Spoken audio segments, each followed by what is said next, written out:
节低一点不行吗？还是？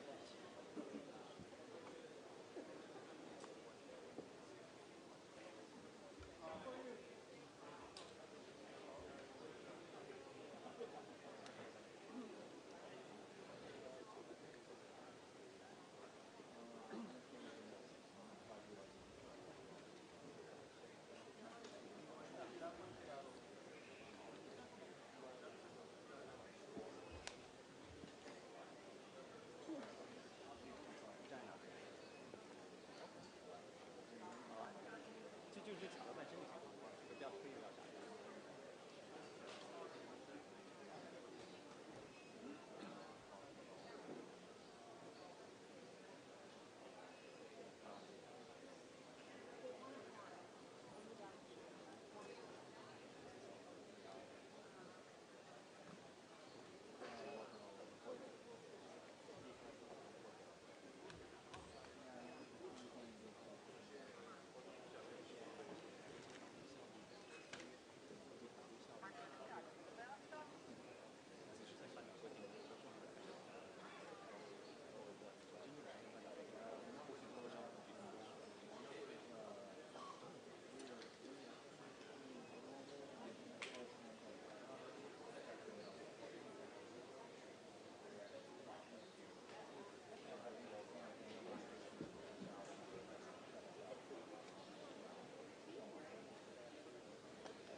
有专家指出，开始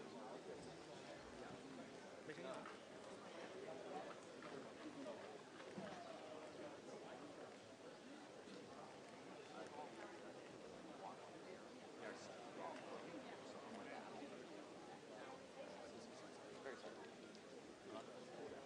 有专家指出，此次朝美领导人会晤所签订的是联合声明，而非更具法律效力的条约。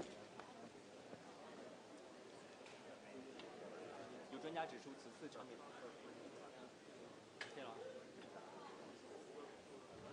有专家指出，此次朝美领导人会晤所签订的是联合声明，而非更具国际法律效力的条约。因此，如何实现半岛和平，最重要的还是要看后续的磋商和最终的落实。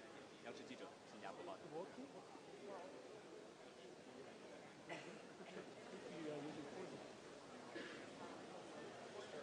Even in my hotel, why can't I speak French? How about Pyongyang? Same here? Quite fast? Oh, Hong Kong is very fast. Vietnam is the fastest.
Like spectacular? Do you think so? Usually this is White House in photo, so usually. Yeah, not spectacular. At 8? At 8 a.m. Everybody said, yeah, stay home. 还听了很久。嗯，I ate it. Is that fair? Thank you. I'm going to share with my Korean buddies. April Fool. April Fool.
Still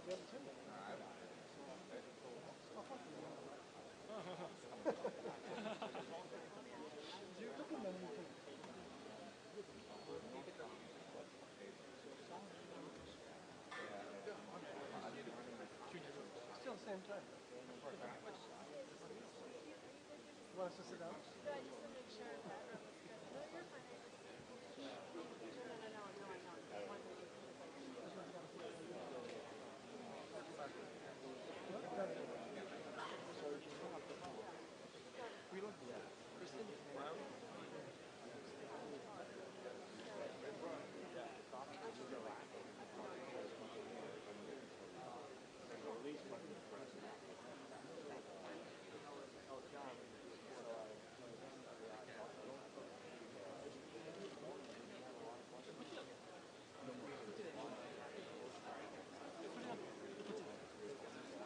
No, you're fine.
70억 인구가 지구에 살고 있습니다. 현재 살아있는 사람들 가운데 오직 소수의 사람들만이 영속적인 자취를 남기게 됩니다. 그리고 더 적은 수의 사람들만이 고국을 개변하고 역사를 바꾸는 결단을 내리거나 행동을 취할 것입니다. 역사는 대를 거쳐 계속 반복되는 것처럼 보입니다. 결코 끝날 것 같지 않은 반복의 순환들. 비교적 평화로웠던 시기들이 있었습니다. 그리고 아주 긴박했던 순간들도 있었습니다. 이런 순환이 반복되는 동안에 번영과 혁신의 빛은 거의 전 세계를 밝혀주었습니다. 역사는 항상 진화합니다. 그리고 오직 소수의 사람들이 변화를 위해서 소명되는 시기가 있습니다. 하지만 문제는 그 소수의 사람들이 어떤 차이들을 만들어내는가입니다. 과거가 미래가 될 필요는 없습니다. 어둠 속에서도 빛은 보일 수 있습니다. 그리고 희망의 빛이 밝게 타오를 수 있습니다. 이것이 현실이 될까요? 풍요로운 유산을 공유하는 사람들. 공동의 미래를 찾을 수 있을까요? 그들의 이야기는 잘 알려져 있습니다. 하지만 그 다음 이야기는 무엇일까요? 데스티니 영화사 작품입니다. 기회의 이야기. 새로운 이야기, 새로운 출발, 평화. 두 사람, 두 지도자, 하나의 운명. 역사의 특별한 순간에 대한 이야기. 다시는 되풀이되지 않을 단 한 번의 기회가 왔을 때 그 사람은 무엇을 선택할까요? 비전과 지도력? 그것이 아니면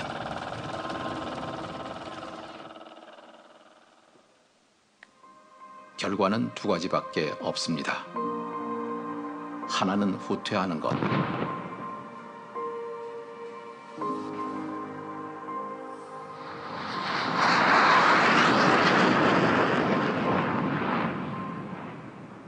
아니면 다른 하나는 전진하는 것.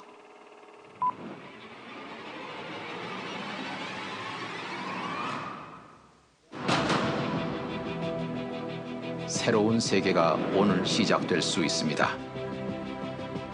우정, 신뢰, 선의가 있는 곳, 그 세계에 합류하십시오. 기회의 문들이 활짝 열릴 수 있는 곳.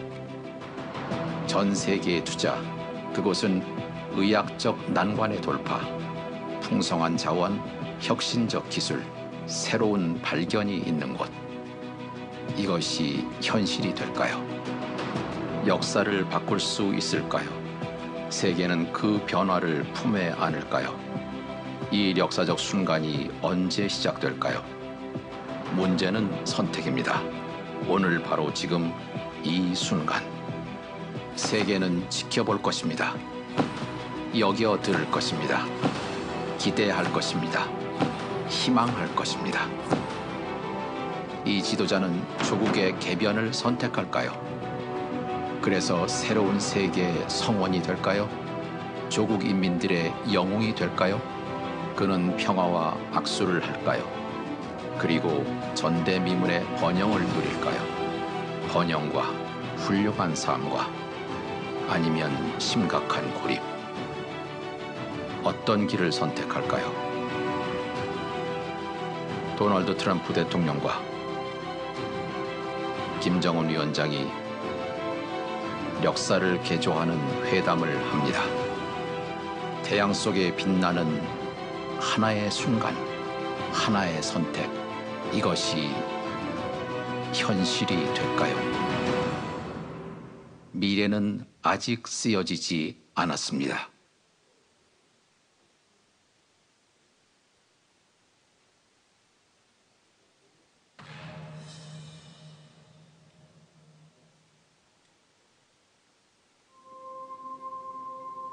Seven billion people inhabit planet Earth.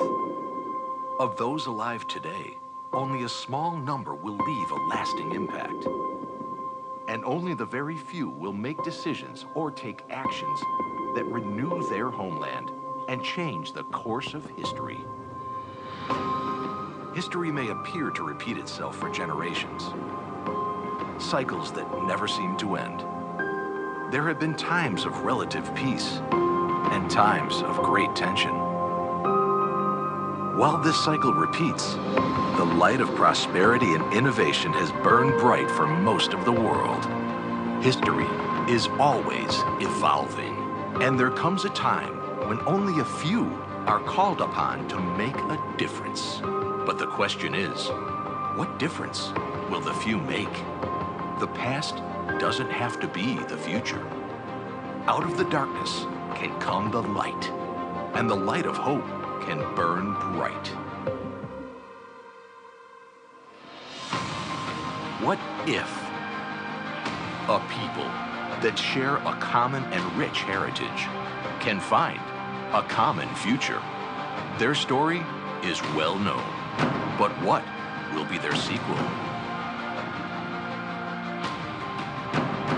Destiny Pictures presents a story of opportunity, a new story, a new beginning, one of peace, two men, two leaders, one destiny. A story about a special moment in time when a man is presented with one chance that may never be repeated. What will he choose? To show vision and leadership? Or not?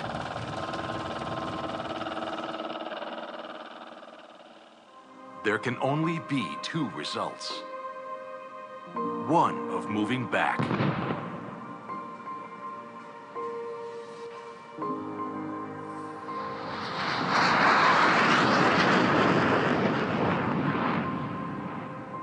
or one of moving forward.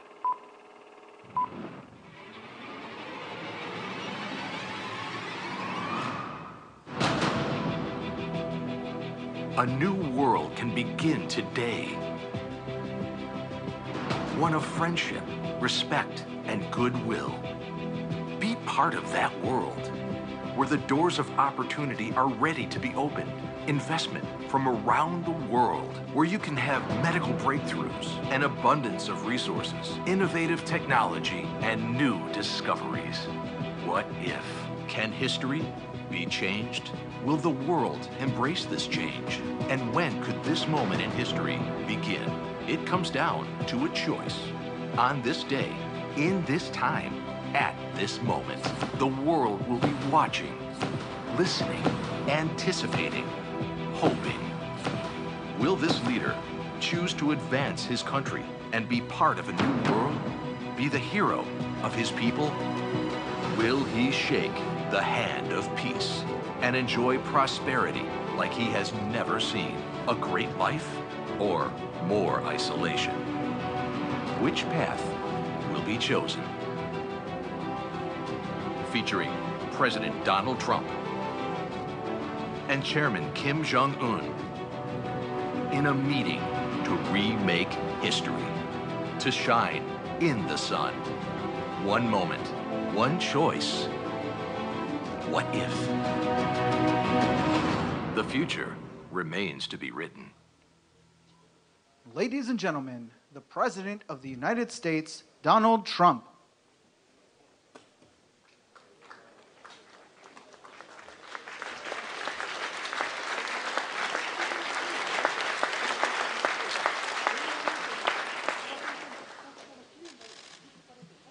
Well, thank you very much, everybody. We appreciate it. We're getting ready to go back.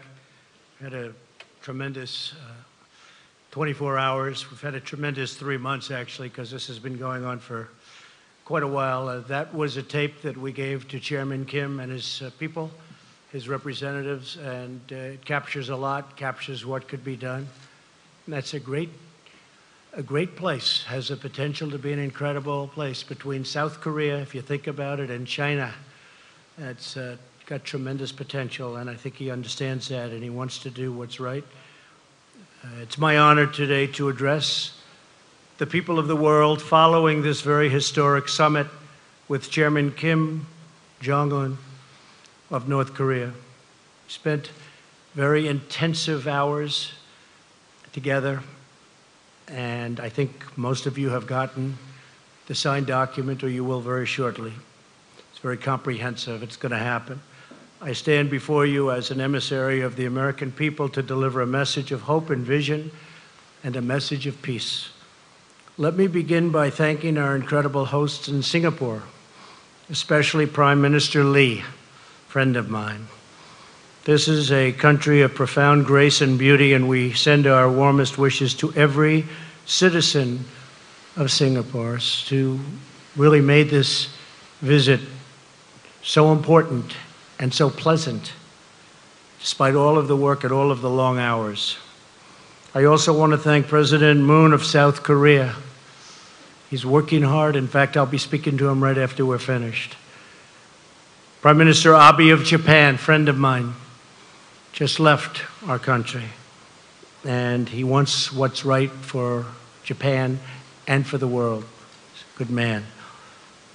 And a very special person, President Xi of China, who has really closed up that border. Maybe a little bit less so over the last couple of months, but that's okay. But he really has, and he's a terrific person and a friend of mine and really a great leader of his people. I want to thank them for their efforts to help us get to this very historic day. Most importantly, I want to thank Chairman Kim for taking the first bold step toward a bright new future for his people.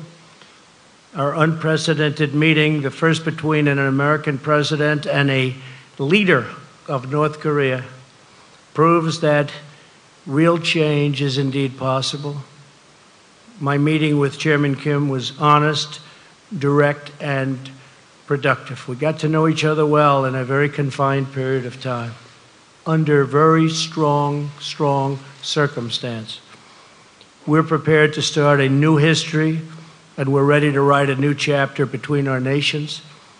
Nearly 70 years ago, think of that, 70 years ago, an extremely bloody conflict ravaged the Korean Peninsula. Countless people died in the conflict, including tens of thousands of brave Americans. Yet while the armistice was agreed to, the war never ended, to this day, never ended. But now we can all have hope that it will soon end, and it will soon end. The past does not have to define the future. Yesterday's conflict does not have to be tomorrow's war. And as history has proven over and over again, adversaries can indeed become friends. We can honor the sacrifice of our forefathers by replacing the horrors of battle with the blessings of peace. And that's what we're doing, and that's what we have done. There is no limit to what North Korea can achieve when it gives up its nuclear weapons and embraces commerce and engagement with the rest of the world that really wants to engage. Chairman Kim has before him an opportunity like no other to be remembered as the leader who ushered in a glorious new era of security and prosperity for his people. Chairman Kim and I just signed a joint statement in which he reaffirmed his unwavering commitment to complete denuclearization of the Korean Peninsula. We also agreed to vigorous negotiations to implement the agreement as soon as possible. And he wants to do that. This isn't the past.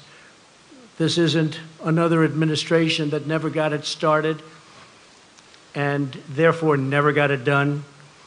Chairman Kim has told me that North Korea is already destroying a major missile engine testing site.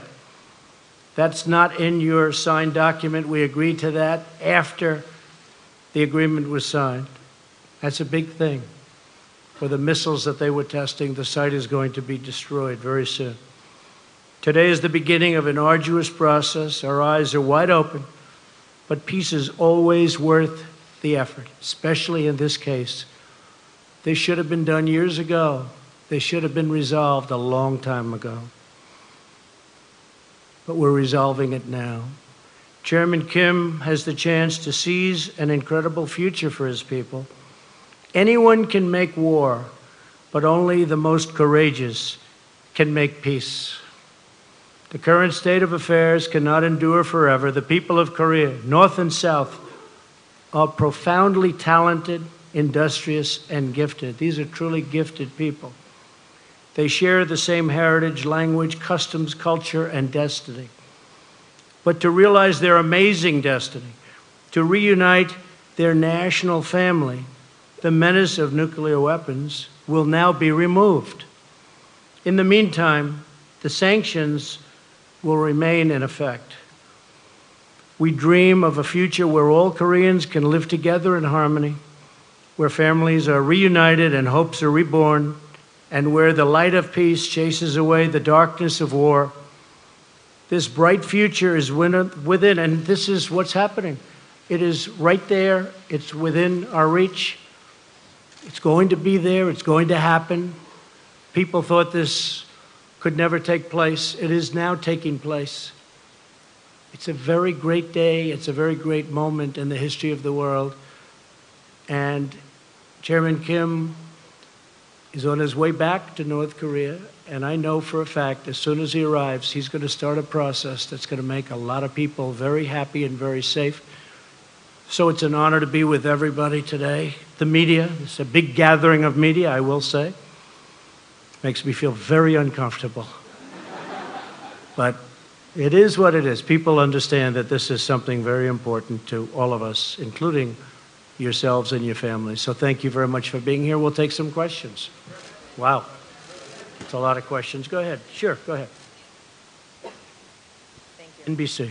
Thanks, Mr. President. 2 questions for you, if you don't mind. First, the man you met today, Kim Jong-un, as you know, has killed family members, has starved his own people, is responsible for the death of Otto Warmbier.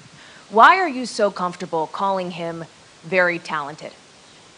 Well, he is very talented. Anybody that takes over a situation like he did at 26 years of age and is able to run it and run it tough. I don't say he was nice, or I don't say anything about it. He ran it. Very few people at that age, you can take 1 out of 10,000 probably couldn't do it. Otto Warmbier is a very special person, and he will be for a long time in my life. His parents are good friends of mine. I think without Otto, this would not have happened. Something happened from that day. It was a terrible thing. It was brutal. But a lot of people started to focus on what was going on, including North Korea. I really think that Otto is someone who did not die in vain. I told this to his parents. Special young man, and I have to say, special parents, special people. Otto did not die in vain. He had a lot to do with us being here today. Okay? Thank you very Mr. much. President. That second question for you, sir, was on the security. Second question, sir, on the security assurances you talked about in your statement. Can you be specific about what assurances you are willing to give to Kim Jong-un? Does that include reducing military capabilities? And just to follow up on your answer. No, we're not reducing anything. We're not reducing. At some point, I have to be honest, and I used to say this during my campaign, as you know probably better than most. I want to get our soldiers out. I want to bring our soldiers back home. We have right now 32,000 soldiers in South Korea. And I'd like to be able to bring them back home, but that's not part of the equation right now. At some point, I hope it will be, but not right now. We will be stopping the war games, which will save us a tremendous amount of money, unless and until we see that the future negotiation is not going along like it should. But we'll be saving a tremendous amount of money. Plus, I think it's very provocative. Yes, John? Yes, John, go ahead. Oh, go ahead. I'm sorry. I thought you were John Roberts. I looked at you. Looked just much better, right? We're frequently confused, Mr. President. Yes. Mr. President, the joint statement does not talk about verifiable or irreversible denuclearization. Yeah. Is that a concession on the part of the United States? No, not at all, because if you look at it, I mean, it said we are going to, let's see here, it will be gone. I don't think you can be any more plain than what we're asking. Issues related to the establishment of the new U.S. DPKR relations, the building. We talk about the guarantees, and we talk about unwavering commitment to the complete denuclearization of the Korean Peninsula. This is the document that we just signed. Did you discuss with Chairman Kim methods to verify, either with the United States or international organizations, that very process? And do you Yes, have we a did. timetable Yes, in we mind? did, and Can we'll you be convey with verifying. that to us? Yeah, we'll be verifying. It'll be How is that verified. going to be achieved, Mr. President? Well, it's going to be achieved by having a lot of people there. And as we develop a certain trust, and we think we have done that, Secretary Pompeo has been really doing a fantastic job, his staff, everybody. As we do that, we're going to have a lot of people there, and we're going to be working with them on a lot of other things. But this is complete denuclearization of North Korea, those people be- and it will be verified. Will those people be Americans or international Combinations Atomic of Energy both. Agency people? Combinations of both. And we have talked about it, yes. Yeah, go ahead. Be nice. Be respectful. I'll be very respectful, sir. What did Kim Jong-un say to you to give you the confidence that for once in the history of North Korea, they are not cheating the system and gaming the world and gaming the people who will have to go in and make sure that they're actually giving up their nuclear arsenal? Yeah, I mean, very fair what did he say? question. He actually mentioned the fact that they proceeded down a path in the past, and ultimately, as you know, nothing got done. In one case, they took billions of dollars during the Clinton regime, took billions of dollars, and nothing happened. That was a terrible thing. And he actually brought it up to me. And he said, we have never gone this far. I don't think they've ever had the confidence, frankly, in a president that they have right now for getting things done and having the ability to get things done. And he was very firm in the fact that he wants to do this. I think he might want to do this as much or even more than me, because they see a very bright future for North Korea. So you never know, right? We never know. But I'll tell you what, we signed a very comprehensive document today, and I think most of you have been given that document. But we signed a very, very comprehensive document, and I believe he's going to live up to that document. In fact, when he lands, which is going to be shortly, I think that he will start that process right away. I do. I can only say that I know him for really well. It's been very rhetorical, as you know. I think without the rhetoric, it wouldn't have happened. I think without other things going along, I think the establishment of a new team was very important. They have a great team, but I think he wants to get it done. I really feel that very strongly. There's John. I think, you know, you two guys look alike when the light is right on the hair is very similar. Let me see who has better hair. He's got pretty good hair, John. It's the angelic glow of the backlighting, Mr. President, that makes us look so similar. Of course, the denuclearization and nuclear weapons and biological weapons and whatnot is one problem in North Korea. Another huge problem is the horrible record that they have on human rights. Was that discussed at all? Is that something that you will tackle in the future? Yes, it was discussed. It will be discussed more in the future, human rights. What was also discussed in great detail, John, was the fact that, you know, we have, and I must have had just countless calls and letters and tweets, anything you can do. They want the remains of their sons back. They want the remains of their fathers and mothers and all of the people that got caught into that really brutal war, which took place to a large extent in North Korea. And I asked for it today, and we got it. That was a very last minute. The remains will be coming back. They're going to start that process immediately. But so many people, even during the campaign, they'd say, is there any way you can work with North Korea to get the remains of my son back or my father back? So many people asked me this question, and, you know, I said, look, we don't get along too well with that particular group of people, but now we do. And he agreed to that so quickly and so nice. It was really a very nice thing, and he understands it. He understands it. So for the thousands and thousands, I guess way over 6,000 that we know of in terms of the remains, they'll be brought back. The POW MIA issue clearly is a very important one for thousands, especially to a lot of people that are. But what do you, President Trump, expect Kim Jong-un to do about the human rights record regarding the North Korean people? Right. It was discussed. It was discussed relatively briefly compared to denuclearization. Well, obviously, that's where we started and where we ended. But they will be doing things, and I think he wants to do things. I think he wants to. You'd be very surprised. Very smart, very good negotiator, wants to do the right thing. You know, he brought up the fact that in the past, they took dialogue far. They never were like we are. There's never been anything like what's taken place now. But they went down the line. Billions of dollars were given, and, you know, the following day, the nuclear program continued. But this is a much different time, and this is a much different president, in all fairness. This is very important to me.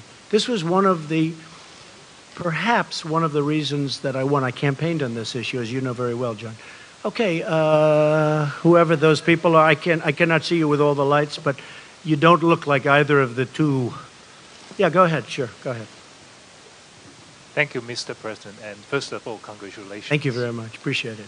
Did you touch on the issue of peace treaty, and also will you travel to Pyongyang anytime soon? Well, at a certain time I will. I said that will be a day that I look very much forward to at the appropriate time. And I also will be inviting Chairman Kim at the appropriate time to the White House. I think it's really going to be something that will be very important. And he has accepted. I said at the appropriate time. We want to go a little bit further down the road. But what we signed today was a lot of things included. And then you have things that weren't included that we got after the deal was signed. I've done that before in my life. And we didn't put it in the agreement because we didn't have time. And I think most of you have been handed out the agreement or soon will. But oh, you have not? Okay. Well, if you could have those agreements passed out. We just finished them just a little while ago. But if you could have the agreements passed out, well, you'll see what we're talking about. Yes, sir. Go ahead. I want to second the congratulations, President. Thank you. What part did Japan play, and did the abduction issue come up? And yes. Also, the fate of the Christians.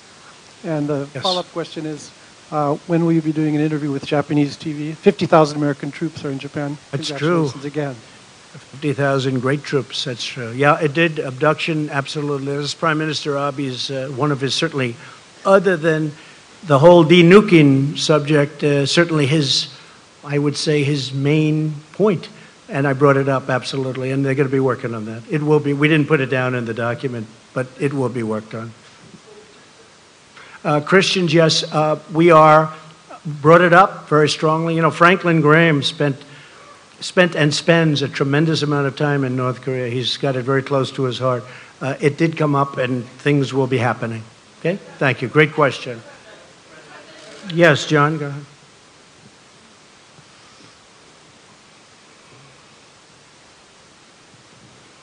Thank you, Mr. President. Thank you, John. Returning to the question of human rights, you spoke very powerfully on the issue during your State of the Union address. You showed that you had the defector in the First Lady's box with the crutches who escaped.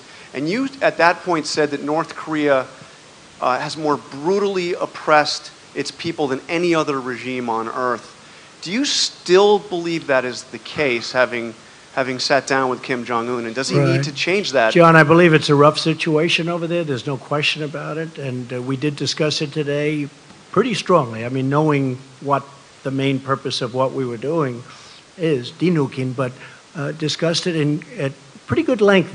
We'll be doing something on it. It's rough. It's rough in a lot of places, by the way, not just there, but it's rough, and we will continue that, and I think ultimately we'll agree to something. But it was discussed at length outside of the nuclear situation, one of the primary topics. But do you think that needs to change to bring on this glorious new era you've talked about? Are they going to have to? I think it will change, yeah. I think it probably has to, but I think it will. Yeah. Thank you. Thank you very much. Steve, that's you, Steve, right there. Yes, sir. Thank you.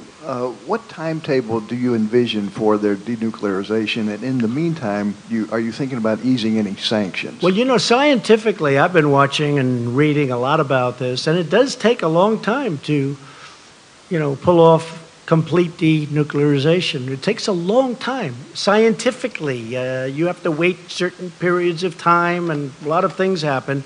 But despite that, once you start the process, it means it's pretty much over. You can't use them. That's the good news. And that's going to start very, very soon. I believe that's going to start very soon. We will do it as fast as it can mechanically and physically be done, Steve. And the sanctions? The sanctions will come off when we are sure that the nukes are no longer a factor. Sanctions played a big role, but they'll come off at that point. I hope it's going to be soon, but they'll come off. They, as you know, and as I've said, the sanctions right now remain. But at a certain point, I actually look forward to taking them off. And they'll come off when we know we're down the road where it's not going to happen. Nothing's going to happen. Okay? Thank you. Yes, go ahead, please. Thank you, Mr. President. Thank you. Congratulations on this historic summit. Thank you very much. You Congratulations to everybody, by the way. Congratulations to everybody. Go ahead. You signed a document with Kim Jong-un. It's essentially a piece of paper. Yesterday we had a briefing from the Secretary of State, Mike Pompeo, and he said the following: many presidents previously have signed off on pieces of paper, only to find that the North Koreans either didn't promise what we thought they had, or actually reneged on those promises. What makes this time different, Mr. President? Well, you have a different administration. You have a different president. You have a different Secretary of State. You have people that are, it's very important to them, and we get it done. The other groups, maybe it wasn't a priority. I don't think they could have done it if it was a priority, frankly. I don't think they honestly could have done it even if it was a priority. And it would have been easier back then. Would have been, for me, it would have been much easier if this were 10 years ago or 5 years ago.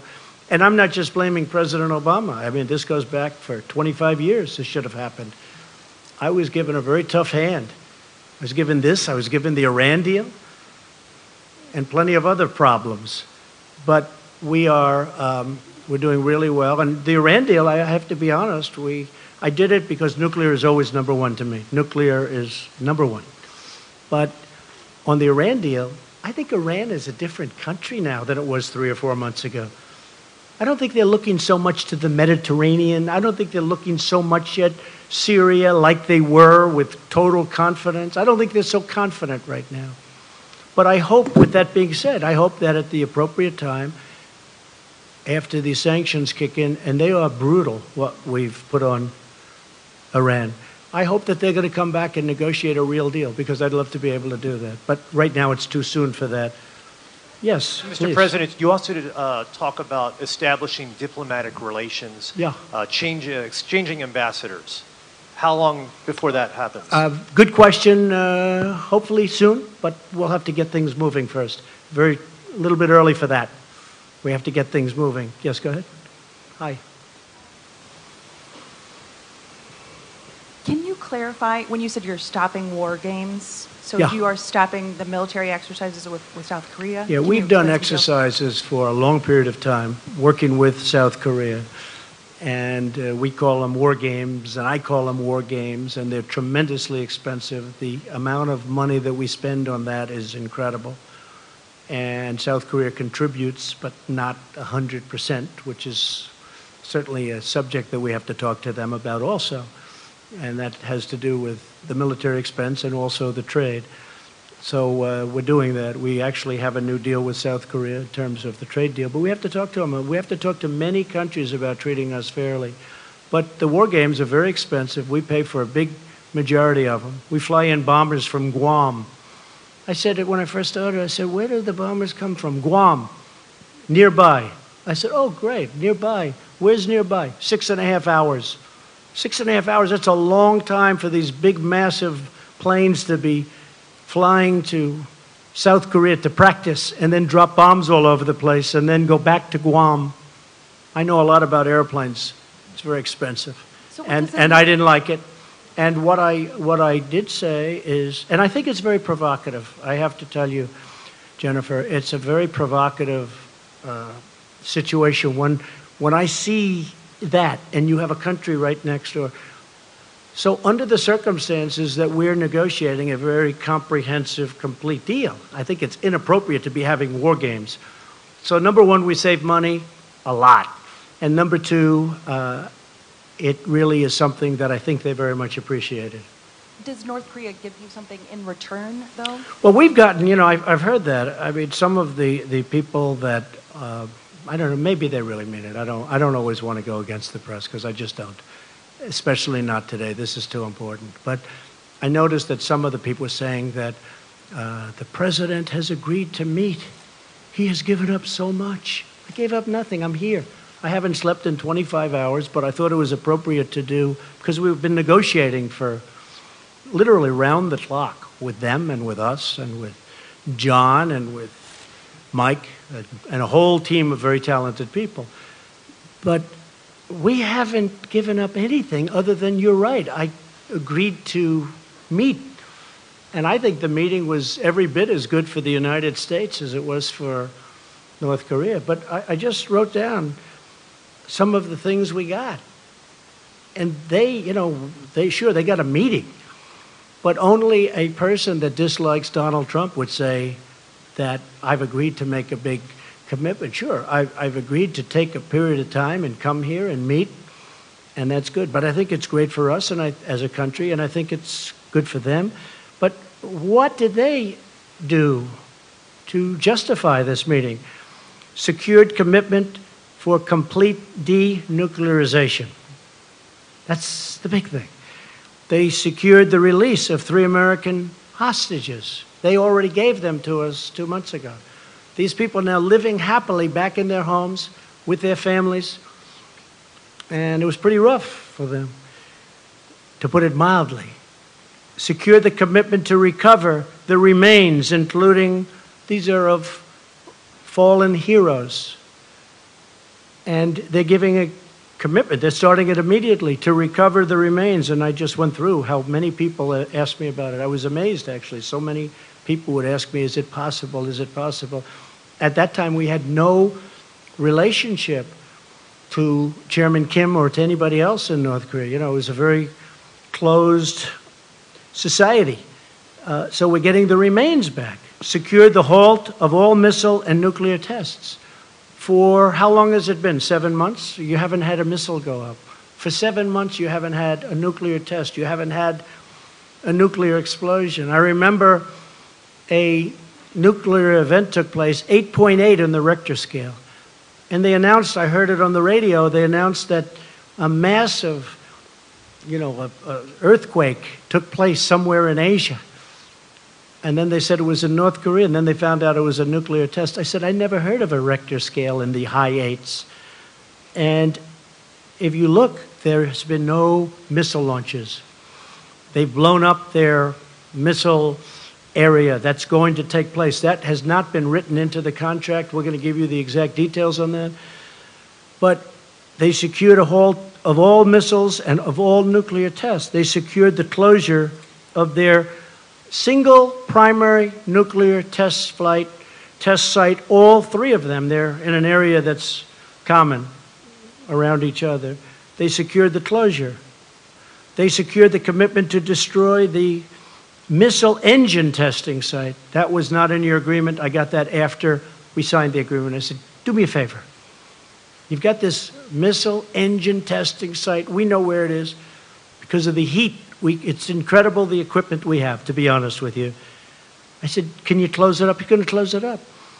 We maintain the ability to continue to apply sanctions. So we're applying sanctions. Now, I had 300 sanctions that I was getting ready to put on last week, and I said, I can't really put on sanctions when I'm meeting with, I thought it would be very disrespectful.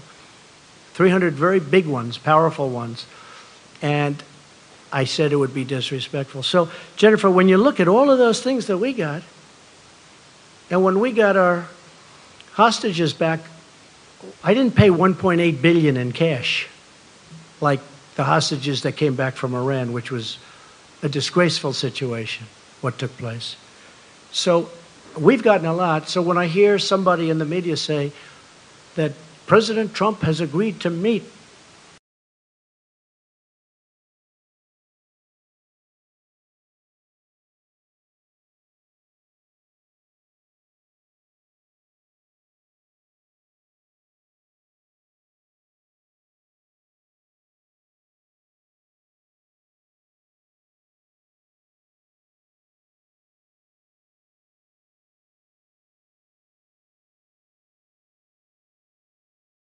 asked Yeah. Kim Jong-un for a complete, verifiable, irreversible Yeah, I did denuclearization, honestly. and can you say why Right. you didn't secure those details in this agreement?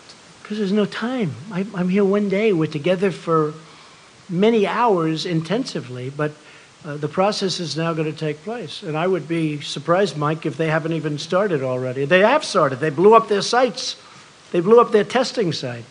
So, but I will say, he knew prior to coming. You know, this wasn't like a surprise. It wasn't like we'd never discussed it. We discussed it.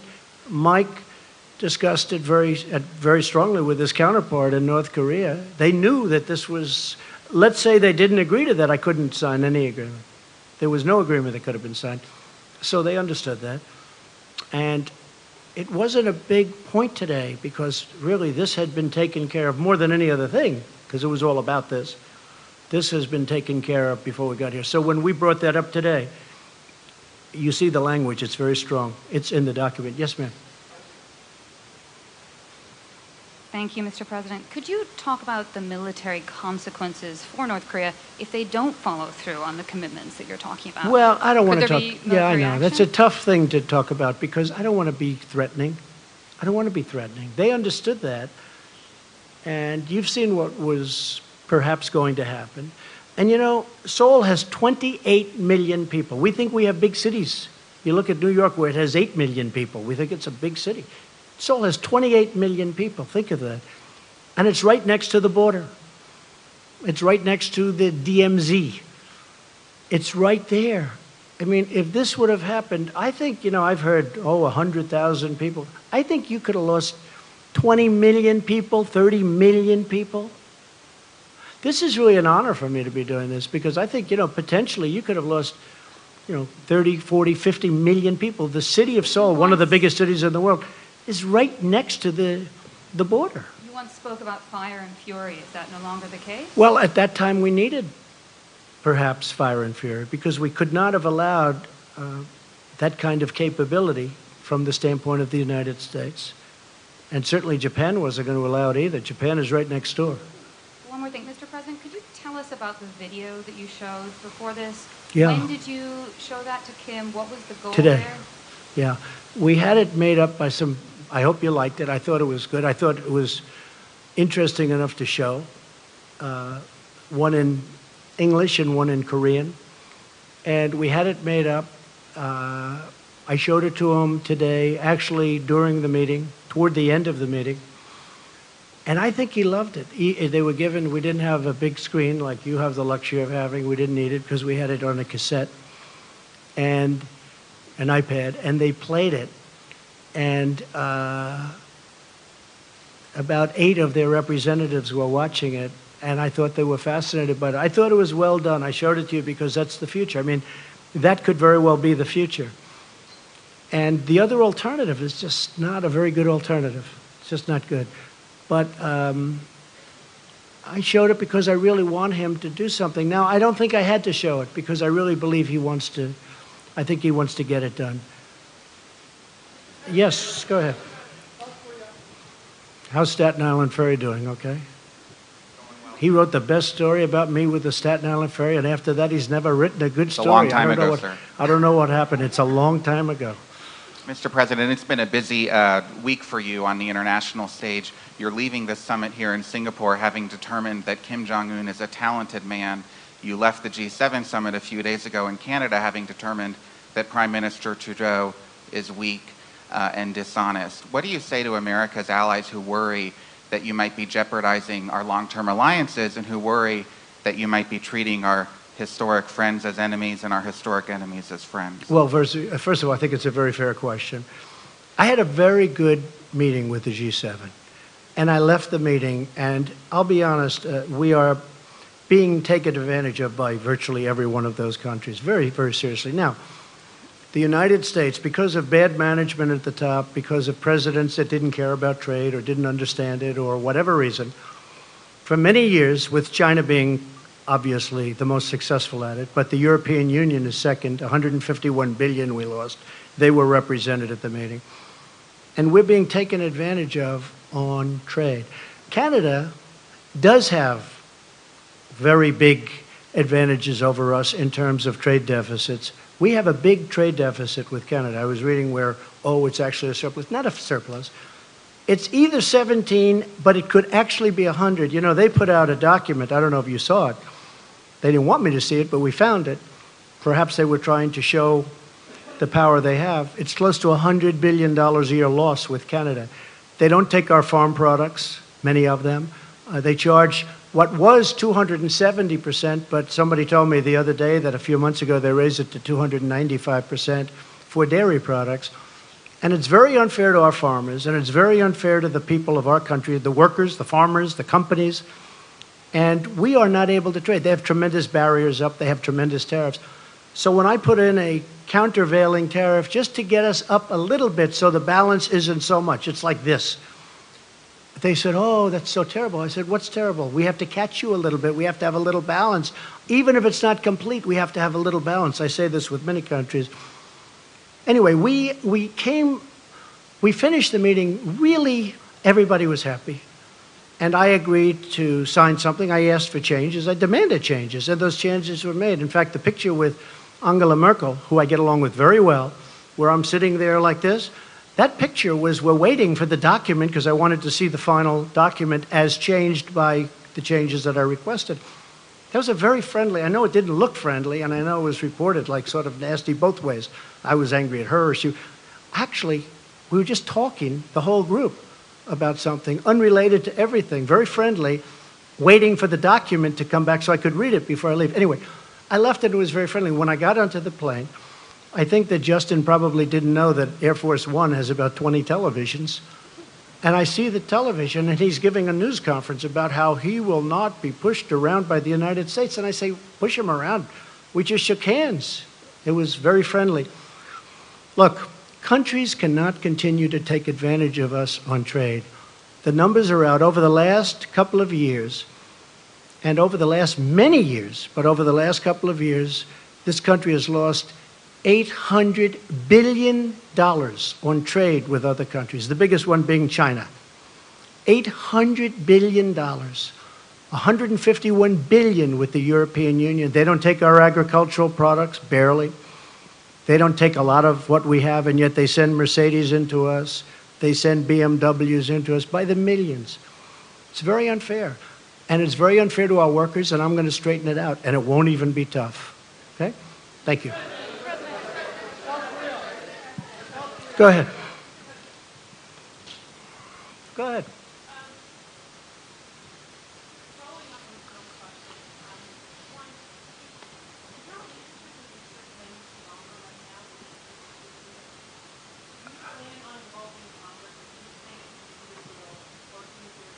I would like to involve Congress, yes. And no, I have a good relationship with Justin Trudeau. I really did. Other than he had a news conference that he had because he assumed I was in an airplane and I wasn't watching. He learned that's going to cost a lot of money for the people of Canada. He learned. You can't do that. You can't do that. We left. We had a very good relationship. I've had a good relationship with Justin. I have a good relationship with all. I have a very good relationship with Angela Merkel. But on NATO, we're paying 4.2%. She's paying 1% of a much smaller GDP than we have. We're paying 4.2% on a much larger. We're paying for, I mean, anyone can say from 60 to 90% of NATO. And we're protecting countries of Europe. And then on top of it, they kill us on trade. So you just can't have it that way. It's unfair to our taxpayers and to our people. But no, I have a good relationship with Justin, and I have, I think, a very good relationship with Chairman Kim right now. I really do. I think, I hope it's good, because if it is, we're going to solve a very big problem. I think we've gone a long way to solving it today. Should we keep going for a little while? I don't know. It's up to the legendary Sarah Huckabee Sanders. Should we keep going, Sarah? Okay, we'll go. Well, I don't care. Hey, you know, it just means we get home a little later in the evening, right? Yeah, go ahead. Sure, go ahead. Go ahead. Hi, Mr. President. How are you? I'm good. From the Straits Times of Singapore. Welcome to the country. Thank you very much. I hope you enjoyed our food. Beautiful country, I did. I just wanted to find out, you described this as a process. What is the immediate next step? Is there some ongoing dialogue? Yes. With the North We're getting Korean? together next week to go into the details. And that's our Secretary official Pompeo, level? yeah, next week with John Bolton and our entire team to go over the details and to get this stuff done. We want to get it done. He wants to get it done. We're also working very much with South Korea. We're working with Japan. We're working with China to a lesser extent, but we're working with China. And you're coming back to Singapore? I would come back gladly.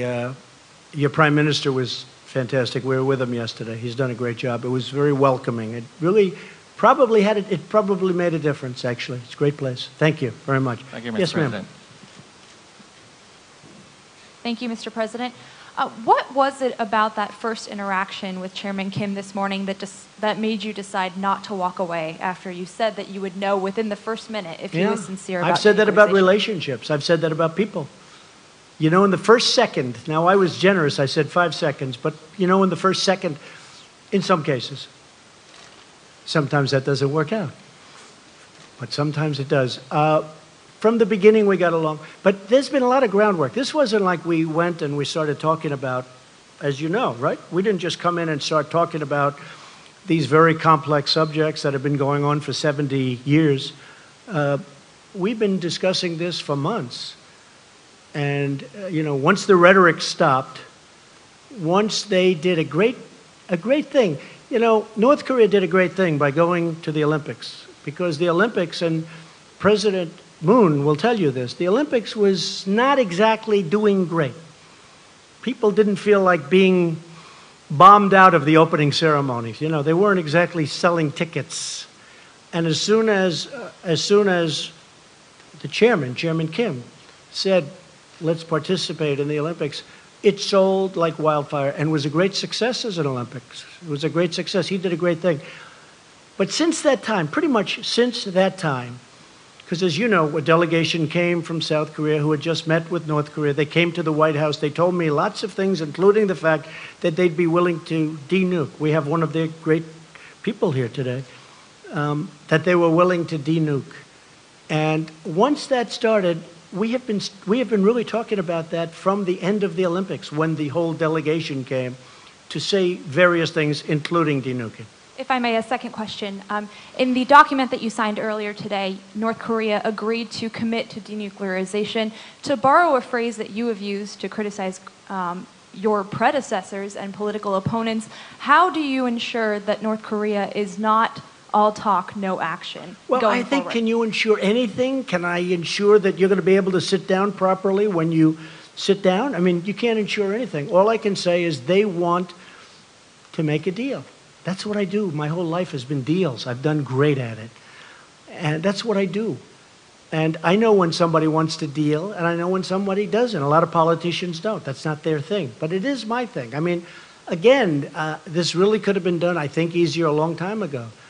But I know I just feel very strongly, my instinct, my ability or talent, they want to make a deal.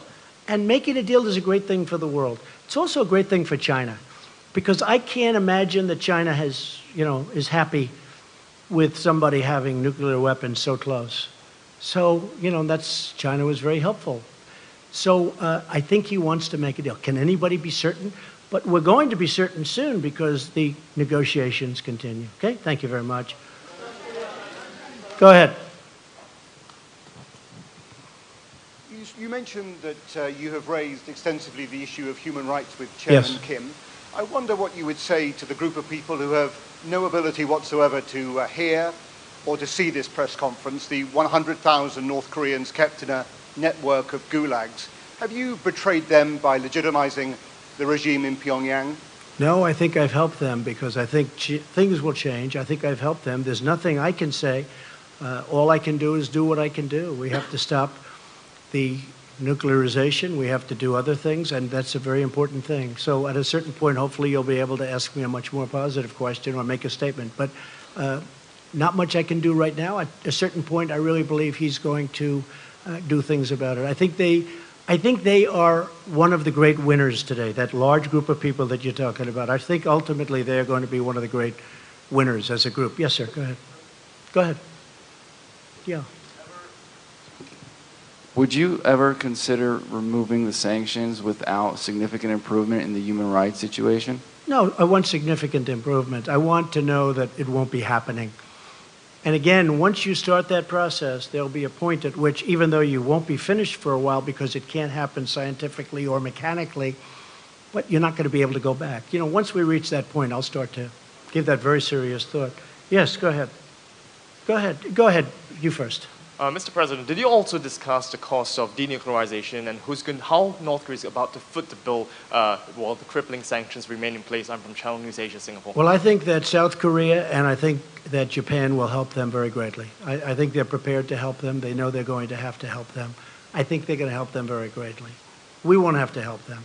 The United States has been paying a big price at a lot of different places. But South Korea, which obviously is right next door, and Japan, which essentially is next door, they're going to be helping them. And I think they're going to be doing a very generous job and a terrific job. So they will be helping them. And yes, ma'am, go ahead behind. Yes. Thank you, Mr. President. Thank you. I'd like to follow up on Steve's question. He asked you how long it would take to denuclearize the Korean Peninsula. You said a long time.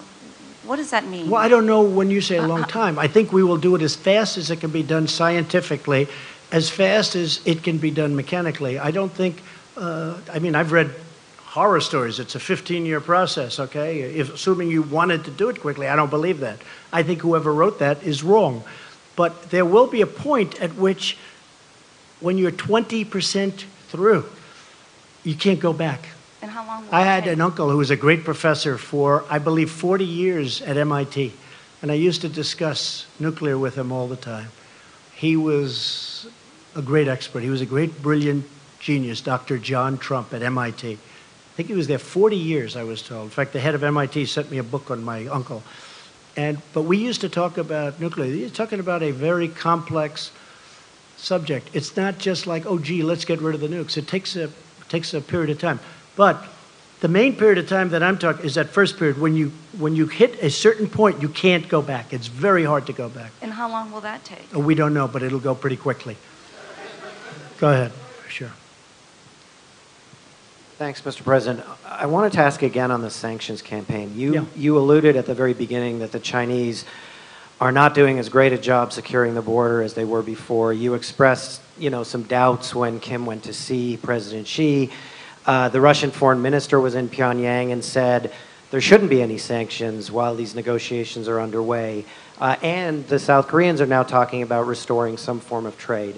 So with all of those players appearing to be moving toward eroding sanctions, how can you keep the sanctions regime in place? What leverage do you have on these countries? Well, I think we have a lot of leverage. I think we have tremendous leverage. I do believe that China, despite my relationship with President Xi, a man who I told you I have great respect for and like also a lot, we're having very tough talks on trade. And I think that probably affects China somewhat, but I have to do what I have to do. And I think over the last 2 months, the border is more open than it was when we first started. But that is what it is. We have to do it. We have a tremendous deficit in trade, commonly known as a trade deficit. We have a tremendous deficit in trade with China. We have to do something about it. We can't continue to let that happen. And I think that has had an impact on my relationship in terms of the border. I don't think it has a relationship, I don't think it affects my feeling or my relationship to President Xi, but when we first started, we weren't ready to go that route. And as we started preparing and getting ready to do that, I think that's had an impact on, frankly, the border, which is a shame. But I have to do it. I have no choice. For our country, I have to do it. South Korea will do whatever's necessary to get a deal done. If that means we can't trade, they're not going to trade. They're definitely not going to trade. If they think, and they would do this with our concurrence, if they think that they can do some work because we're very far down the line, we're actually very far. That document, when you read it today, that's far down the line. That's not something that just happened to be put together. This was done over months. And again, the rhetoric was important and the sanctions were important. I don't even know which one was more important. They were both important. Yeah, go ahead. President. David Sanger from the New York Times. I was wondering if you could give us some sense of whether Chairman Kim told you how many nuclear weapons he believes he's made, whether he's willing to turn those over first, and then whether in your mind you need to do more than was done in the Iran deal for actually dismantling both the uranium and the plutonium processes, and whether or not you had a sense that Chairman Kim really understood what that involves and had a timetable in his own mind of shutting that. Well, David, I can tell you he understands. He understands it so well. He understands it better than the people that are doing the work for him. That is an easy one. As far as what he has, it's substantial, very substantial. The timing will go quickly. I believe you'll see some good action. I mean, as an example, one of the things with the missile set, I think you're probably surprised to hear that. That was a throw-in at the end, the missile set. But I really believe, David, that it's going to go very quickly. I really believe that it's going to go fast. And it is a very substantial arsenal. There's no question about it. You know, I used to say, maybe it's all talk and no action. But we have pretty good intelligence into that, although probably less there than any other country. You understand that maybe better than anybody in the room. Probably less there than any other country. But we have enough intelligence to know that what they have is very substantial. This is why, David, I always say that this shouldn't have taken place so late into the process. Wouldn't this have been better if it was 5 years ago or 20 years ago or 15 years ago and we didn't have to worry about not having a successful meeting like today? So, and I still love my first interview with you, David. I still have that interview, actually. Yeah, go ahead. Thank you.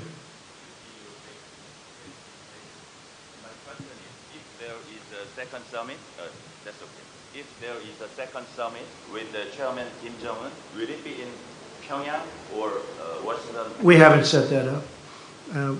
We'll probably need another summit. We'll probably need, or meeting, we could use a different term, but we'll probably need another one. I will say this, we're much further along than I would have thought. I did not think we'd be here. I thought, and I've told people, I didn't want to build up people's hopes too much. I told people, I thought that this would be a successful meeting if we got along, we developed a relationship, and we could have maybe gotten to this point in 3 or 4 months from now. But it really happened very quickly. A lot of that was because of the foundation that was, put down before we met. A lot of things happened very fast.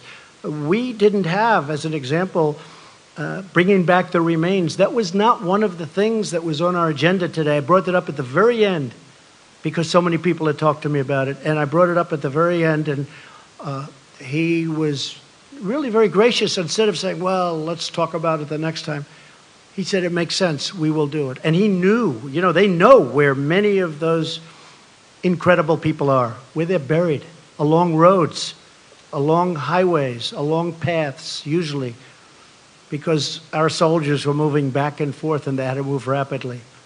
It's very sad. But he knew, and that was brought up at the very end, and it was really great that he was able to do it. A lot of people are going to be very happy about that. Yes, go ahead, please. Thank you, Mr. President. Thank you. Emerald Robinson, One American News. Congratulations. Thank you. Thank you for the nice way you treat us. We appreciate it. Really, it's very good. It's really beautiful what you do. Go ahead. So you And now I'll probably get this killer question. Well, I do want to talk about the future of North Korea. It's all right. Specifically, the people. Kim Jong-un is saying he's wanting a brighter future with prosperity for his people, yet we know they've lived under oppression. You showed him this video of what the future could be like, but do you have an idea specifically of the model that he would like to go towards? Economically, is he open to more economic freedom? It's a good question. So you saw a tape today, and that I think was done really well, but that was done at the highest level of future development. I told him, you may not want this. You may want to do a much smaller version of this. I mean, you're going to do something, but you may want to do a smaller version. You may not want that with the trains and the everything, super, everything the top. And maybe you won't want that. It's going to be up to them. It's going to be up to them. It's going to be up to the people what they want. They may not want that. I can understand that too. But that was a version of what could happen, what could take place. As an example, they have great beaches. You see that whenever they're exploding their cannons into the ocean, right? So I said, boy, look at that beach. Wouldn't that make a great condo behind? And I explained, I said, you know, instead of doing that, you could have the best hotels in the world right there. Think of it from a real estate perspective. You have South Korea, you have China, and they own the land in the middle. How bad is that, right? It's great. But I told them, I said, you may not want to do what's there. You may want to do a smaller version of it, or, you know, and that could be. Although I tell you what, he looked at that tape, he looked at that iPad, and I'm telling you, they really enjoyed it, I believe. Okay? Yeah, go ahead. A couple of more. Okay, we'll do 3 more. Yeah, go ahead. Go. Brian Bennett from Time Magazine. Yes, hi, Brian. Do you Am I now undercover see- again this week? Boy, have I been so many It's entirely covers. possible. Huh? I know. That's Do you okay. now see Kim Jong-un as an equal? In what way?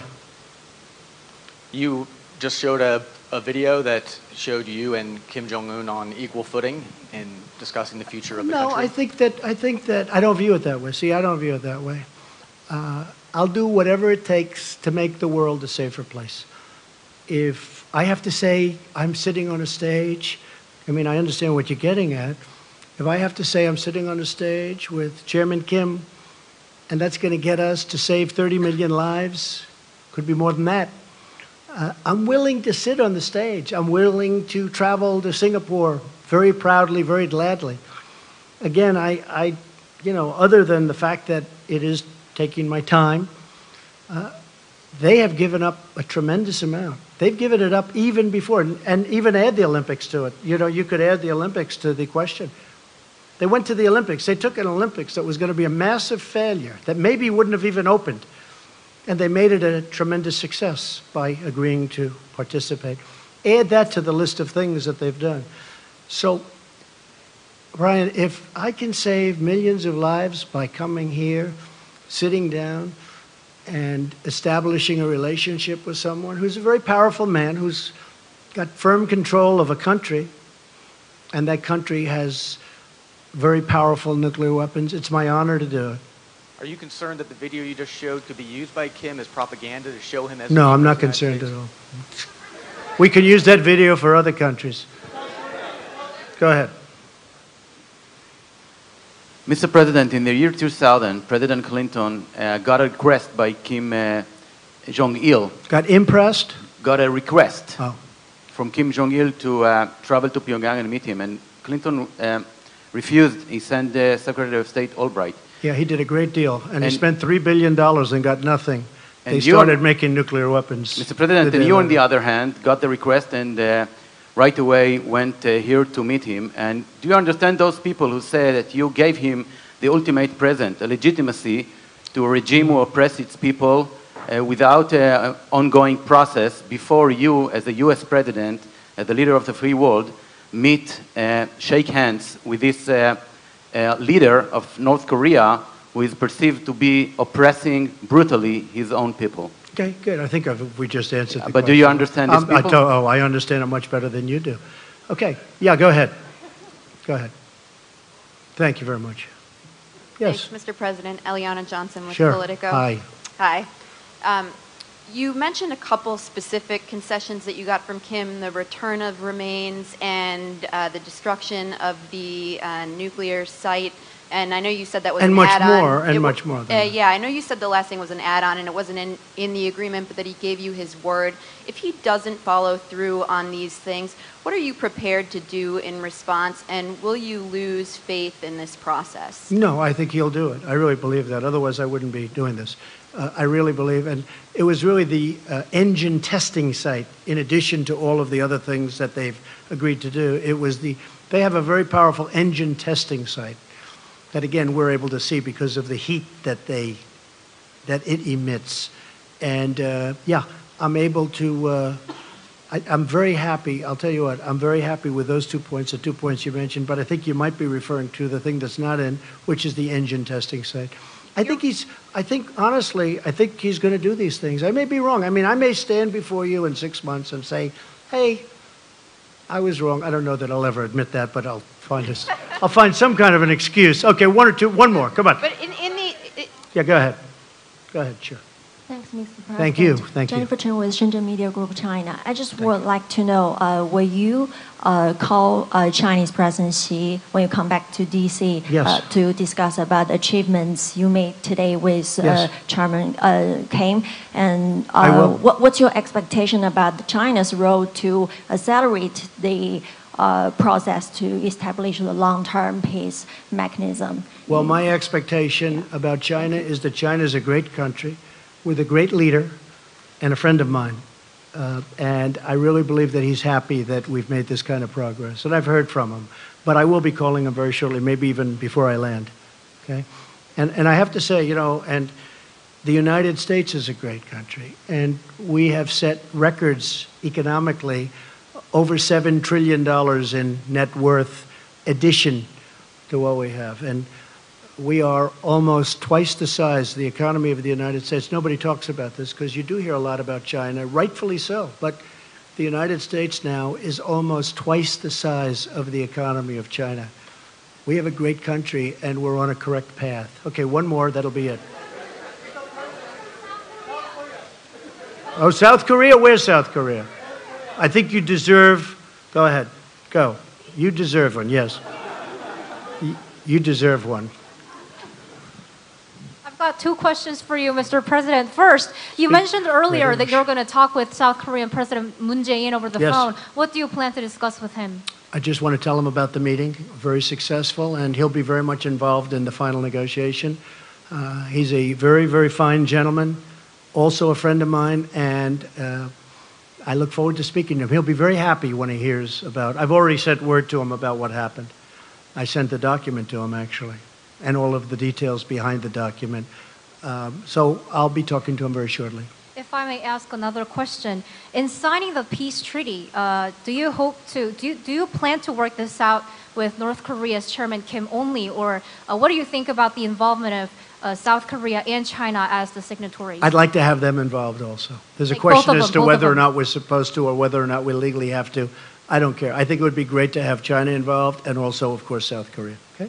Thank you.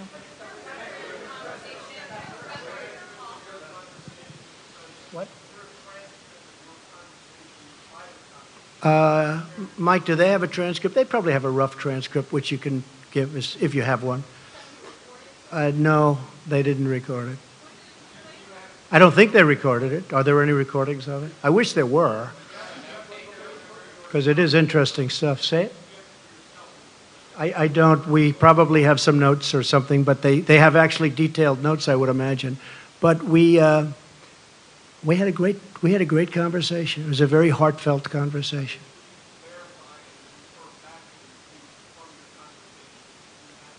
Yeah, well, I don't have to verify because I have one of the great memories of all time, so I don't have to. Okay. Okay. Yeah, but I don't want to discuss it. But what we did is we've had numerous discussions. We've had very important relationships established at Mike's level and other levels. In fact, a couple of people are here from, as you know, from North Korea. They're in the room. We have a few people in the back also from the room. So when we went into this final agreement, very importantly, we really didn't go in cold. We went in with tremendous relationship and tremendous knowledge, and I think that's why we got it done. So I'm going to head back. I don't know about you folks, but it's been a long time since I've taken it easy. So now we can take it a little bit easy, and then the work begins again. And I appreciate everybody being here. I hope we've answered your questions. And thank you very much. And sort of congratulations to everybody, because this is really, to me, it's a very important event in world history. And to be really true to myself, I have to add, I want to get it completed. So Mike, our whole team has to get to work and get it completed, because otherwise we've done a good job. But if you don't get the ball over the goal line, it doesn't mean enough, okay? So thank you, and sort of congratulations to everybody in the room. Thank you very much. Appreciate it. Thank you.